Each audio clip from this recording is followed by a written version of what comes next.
આજની આ Kathiyawadi agro cotton producer company limited વિછિયાની 7મી ને 8મી વાર્ષિક સાધારણ સભામાં ઉપસ્થિત સૌ બોર્ડ ઓફ ડાયરેક્ટર અને 2213 સભાસદોમાંથી એટલે કે એટલા આ કંપનીના માલિકોમાંથી જે પસંદ થયેલા અંદાજે કેટલા છે 250-300 જેટલા ભાઈઓ છે ભાઈઓ બેન, હા, એટલે એમાંથી ને વધારે જવાબદાર અથવા તો કામ એવું કરશે નહીં ખેડૂતો, બરાબર ને? આપણે ગયા વર્ષે પણ ઘણી બધી વાત કરી હતી સહકારની, સંગઠનની, આ માળખાની, કે અહીં પધારેલા બધા આમંત્રિત મહેમાનો છે એને દ્વારા તમે દીપ પ્રાગટ્ય કરાવડાવો છો, એટલે એ તમને એક ઉર્જા આપે છે, પોઝિટિવ ઉર્જા આપે છે કે આપણે આ શુભ કામ કરીએ છીએ તો દીપથી શરૂઆત થાય. હવે એ આપણે ગયા વખતે પણ કીધું હતું કે ભાઈ આ દીપ છે એ સતત પ્રજ્વલિત રહે એની જવાબદારી આપણા સૌ બોર્ડ ઓફ ડાયરેક્ટર અને સભાસદોની છે. એટલે આમાં ગયા વખતે વાત થઈ હતી કે ભાઈ આપણું જે વાર્ષિક ટર્નઓવર હતું એ 80-90 લાખની આસપાસ હતું ને ગયા વર્ષે, અને એ અત્યારે આપણે 1.25 કરોડ સુધી પહોંચાડી દીધું છે. મતલબ એમાં ઇન્ક્રીઝ થયું છે, વધારો થયો છે. હવે કદાચ આવતી વાર્ષિક સાધારણ સભા થાય ત્યારે એ 2, 2.5, 3 કરોડ 5 કરોડ સુધી પહોંચી જાય, એના આપણા પ્રયત્નો કરવાના છે. અને એ પ્રયત્નો ક્યારે થાય? જ્યારે હું એમ માનું કે આ કંપની મારી છે ત્યારે, બરાબર ને? આપણી વાડીએ આપણે કેવી ધ્યાન રાખીએ છીએ, આખું વરસ છે ને એ મહેનત કરી હોય ને પછી આપણે એકાદ દિવસે કદાચ વાવું ન ગયા હોય, કંઈક ભજનમાં વયા ગયા હોય, કંઈક બહારગામ રાત રોકાઈ ગયા હોય અને વાય રોજ ભૂણ છે એ બધું ખદેડી નાખે તો કેવી પરિસ્થિતિ આપણી થાય? આપણે ખાલી એક દિવસ પણ ચૂક નથી કરતા એમાં, આપણે આપણું પોતાનું છે એટલે. તો આ આપણી પોતાની કંપની છે તો આમાં કેમ ચૂક ચાલે? ખૂબ સરસ મજાની બે મારા અગ્ર વક્તાઓએ વાત કરી કે આપણે આ બધું જાણતા કેમ નથી, પૂછતા કેમ નથી, વગેરે વગેરે એમ. તો આપણી જે જીવન જરૂરિયાતની તમામ વસ્તુઓ છે ને એ બધી જ આપણી સંસ્થા છે, આપણી કંપની છે એ બધું જ કરી શકે તેમ છે. આપણા આ પ્રગતિશીલ ખેડૂત સુરેશભાઈ છે ભોંયરાથી છે, બરાબર? એ પોતે ખેડૂત હોવા છતાં એ મિની ઓઇલ મિલ ચલાવી શકે છે ખેતીની સાથે સાથે. એ પોતે પ્રાકૃતિક ખેતી કરે છે, એનું તમામ ઉત્પાદનની પોતે પ્રોસેસિંગ કરીને વેચી શકે છે. તો હવે તો આપણે હજારોની સંખ્યામાં ખેડૂતો એકત્રિત થયા છીએ અને આપણી સંસ્થાનું, કંપનીનું જે ભંડોળ છે એ પણ વધારે છે. એટલે આપણે કોઈ પ્રોસેસિંગ યુનિટ છે એ જાતે ઊભું કરી શકીએ છીએ. ગયા વર્ષે આપણે વાત થઈ હતી તો એક વર્ષમાં એમાં કોઈ સખત પરિણામો એટલે ટૂંકમાં પરિણામલક્ષી કાર્યવાહી હજી થઈ નથી. આશા રાખું કે ભાઈ તમે પોતાનું યુનિટ ઊભું કરો અને યુનિટ ન ઊભું કરો તો ચાલતા યુનિટને તમે એની પાસેથી વર્ક કરાવી શકો છો, મતલબ ભાડે રાખી શકો છો કે ભાઈ સિઝન દરમિયાન છે એ આપણે તમારી જે કાંઈ કંપની છે એમાં તમે બધા લોકો છે એ પોતાનું વેચાણ અહીંયા જ કરો. તો 2200 ખેડૂતો છે એનું કદાચ 50 મણ મગફળી ગણો તો કેટલું મોટું એ જથ્થો થાય. આ જથ્થાને તમે ગ્રેડિંગ કરો, સોર્ટિંગ કરો, પેકિંગ કરો અને પછી માર્કેટમાં વેચો તો પ્રોસેસ કરો તો વધારે સારું. બધા તેલના ડબ્બા કરો અને બધા આપણે વાત કરીને કે ભાઈ 2200 સભાસદો છે એમાં દરેકને 3 કે 4 ડબ્બાની જરૂરિયાત પડતી હોય તો 2200 ને 4 ગણા કરે એટલે 88 થાય, 9000 ડબ્બા થયા. હવે તમારા હગા પાડોશીને તમે એને કોઈને નહીં કહો કે તમે 2 ડબ્બા તો લ્યો, એમ નબળું નીકળે તોડેલ ડબ્બો મારા ઘરે મૂકી દેજે, એના પૈસા હું તને આપી દઈશ, પછી હું કાંઈ જે કાંઈ વહીવટ છે મારી બોર્ડ ઓફ ડાયરેક્ટરને કંપનીને જાણ કરીશ. અહીં વાત કરીને કે ભાઈ આપણે અહીંયાથી જે ઇનપુટ્સ આપવામાં આવે છે દવા, ખાતર, બિયારણો, તો એમાં જ કોઈ નબળા એવા એવું ખરું ક્યાંય નહીં ને? તો આપણા ઘરનું જે છે, આપણી પોતાની કંપનીનો જે એગ્રો છે તો ત્યાંથી આપણે કેમ નથી ખરીદતા? માર્કેટમાં જેવી આખી ખુલ્લી લૂંટ ચાલે છે એવી તો લૂંટ કાંઈ ઘરના માણસો જ નહીં કરે, ઘરના માણસોના જ ગાળિયા નહીં કરે ને.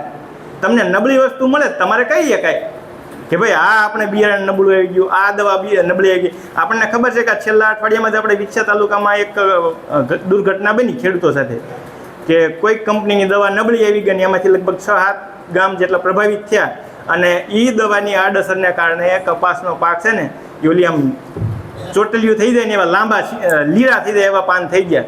આ તમે ક્યાંક જોયું છે? જોયું કે નહીં જોયું? સ્માર્ટફોન કેટલા વાપરે છે આવો ફોન? હા, તો બધાને ખબર છે. તો આ બહાર આવું થાય છે એ તમને ખબર છે. આ કાંઈ બહારની ઘટના નથી કહેતો, વિછિયા તાલુકાની જ ઘટના કહું છું, બરાબર? તો આવું આપણી સાથે થઈ શકે જો આપણે ધ્યાન ન રાખીએ. તો એના માટે આપણે આપણી કંપનીમાં આ કરવું જોઈએ. આપણી કંપનીના આ બધા નિષ્ણાતો છે જ, અથવા તો નિષ્ણાતો એ રાખી પણ શકે એમ છે પગારદાર તરીકે, અથવા તો ખાલી એના માર્ગદર્શન માટે એ ટેમ્પરરી રાખીએ કે સિઝનેબલી રાખીએ કાંઈ. અને જો તમે કાયમી છે એની જરૂરિયાત હોય તમારે તો કાયમી પણ એની નિમણૂક કરીએ કે એગ્રોનોમિસ્ટની, બરાબર, કે ભાઈ આ પ્રકારે આપણા ખેડૂતોના પ્રશ્નો છે.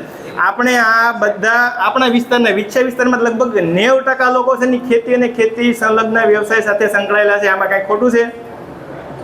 તો ખેતી અને ખેતીના વ્યવસાય સાથેના ટેકનિકલ આપણને માર્ગદર્શન આપે એવા તમારા સંપર્કમાં હોય, તમારા ધ્યાનમાં હોય એવા કેટલા લોકો છે? હાલો કયો, છે કોઈ?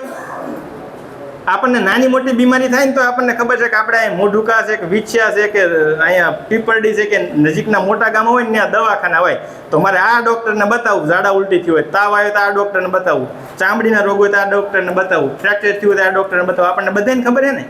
તો જે તમે તમારું જીવન નિર્વાહ છે, તમારો ધંધો છે, તમારી ખેતી છે, એનું ટેકનિકલ માર્ગદર્શન તમને ક્યાંથી મળશે? એની જાણ તમને છે? એના માટે તમે ગોત્યા જ માનશો કે મને આનું સાચું માર્ગદર્શન કોણ આપશે? નથી ને. તો આ તમારે કરવાનું છે, આ તમારે ગોતતું રહેવાનું છે. એના માટે સરકારે ખૂબ જ સરસ વ્યવસ્થા કરી છે. તાલીમ અને મુલાકાત યોજના અંતર્ગત 1972થી TNVમાં જે ખેતીવાડીના ગ્રામ સેવકો છે ને, બેનોર યોજનાના, એ તાલુકા દીઠ 5-5, 6-6 છે. મતલબ કે 8-10 ગામ દીઠ એક ગ્રામ સેવક છે. એ ખેતીવાડીનું તમને તાંત્રિક જ્ઞાન એટલે કે જે કાંઈ ટેકનિકલ નોલેજ છે એ આપે. તમારા વિસ્તારના ગ્રામ સેવકને અમે તમે કેટલા ઓળખો છો? હાથ ઊંચો કરો. તમને પોતાને ખબર હોય કે મારા ગામના ગ્રામ સેવક છે એ આ છે. જો આ બધા નારાયણભાઈ જાગૃત ખેડૂતો છે એટલે એ આવી સહકારી સંસ્થા એટલે કે FPO ફાર્મર પ્રોડ્યુસર કંપનીના માલિકો છે. હવે એમાંથી 5 જણાને ખાલી ખબર છે કે મારા ગામના ગ્રામ સેવક આ છે. તો બાકીના બીજા જનરલ ખેડૂતોની તો આપણે કઈ રીતે ઓલું કરી શકીએ કે ભાઈ એ અપેક્ષા રાખીએ કે એમને ખબર હોય? ખેતીવાડી ખાતું તેમજ આપણા જુનાગઢ, આપણે જો આખા ગુજરાતમાં 4 યુનિવર્સિટીઓ ઝોન વાઇઝ છે, એ યુનિવર્સિટીના સંશોધન કેન્દ્રો, કૃષિ વિજ્ઞાન કેન્દ્રો એવા પણ હોય છે. ન્યાય તમને ખેતીવાડીના તજજ્ઞો મળી રહે, તો એની પાસેથી માહિતી મેળવો તો પણ થઈ શકે. મારે તમને આજે 2-3 મુદ્દાઓની વાત કરવી છે. સમય કેટલો છે આપણી પાસે? ઘણો બધો સમય છે એમ ને. હા, નહીંતર આપણે થાય એવું કે ભાઈ ખેડૂતો પાસે સમય ન હોય એમ. ખેડૂતો ખોટ ખાઈ જાય પણ ખોટી ન થાય.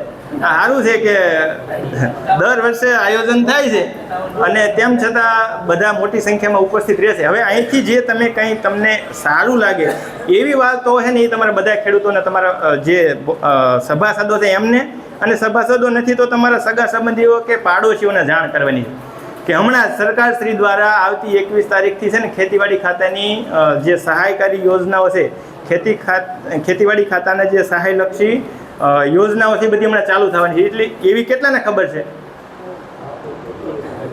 જો આ સોશિયલ મીડિયાનો આ ફાયદો છે કે તરત તમને ખબર પડી જાય. જેવું નક્કી થયું કે ભાઈ હમણાં છે એ આવી ઓનલાઈન અરજીઓ ચાલુ થવાની છે, તો એની આપણને જાણ હોવી જોઈએ.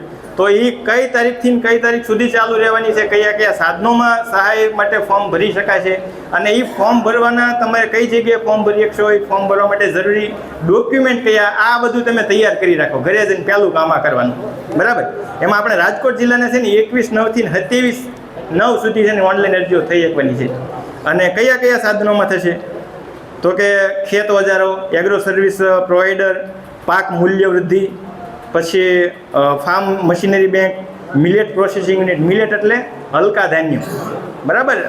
નાગલી, વરી, બંટી, સામો, બાજરી, કોદરા, આ બધી હલકા ધાન્યો છે ને એને પ્રોસેસ કરી અને વેચવા માટે છે એ એના યુનિટ છે, એના માટે પણ થશે.